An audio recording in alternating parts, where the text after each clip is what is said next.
सिंध में निगरां दौरे हुकूमत के दौरान गैर कानूनी तरक्कियों का इंकशाफ हुआ है।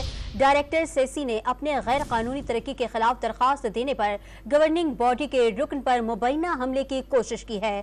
मज़ीद तफसीलात जानते हैं डॉन न्यूज़ के नुमाइंदे खावर हुसैन से। खावर, क्या तफसीलात हैं, आगाह कीजिएगा।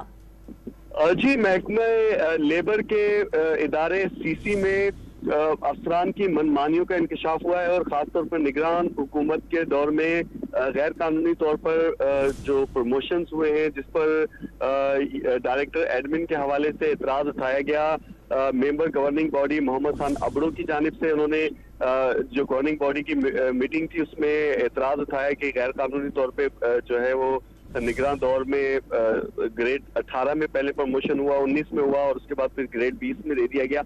जिस पर जैसे ही ये मीटिंग खत्म हुई है तो उसके बाद कुछ अफराद ने गवर्निंग बॉडी के इस मेंबर के ऊपर जो है हमला किया है, मोहम्मद खान अबड़ो के ऊपर, और उन्हें अगवा करने की कोशिश की है। जिसके बाद वो थाने पहुंचे, उन्होंने अपनी दरख्वास्त लिखवाई और उन्होंने कहा है कि उन्होंने गैर कानूनी जो यहाँ पर प्रमोशंस हुए थे और गैर कानूनी तरीके से जो काम किए गए थे उनके हवाले से मेंबर गवर्निंग बॉडी की हैसियत से एतराजात उठाए थे, जिस पर उनको संगीन नताइज की धमकियां दी गई हैं और उन्होंने पुलिस से कार्रवाई का मुतालबा किया है। पुलिस से कार्रवाई का मुतालबा किया। खावर हुसैन हमें तफसीलात से आगाह कर रहे थे, आपका शुक्रिया।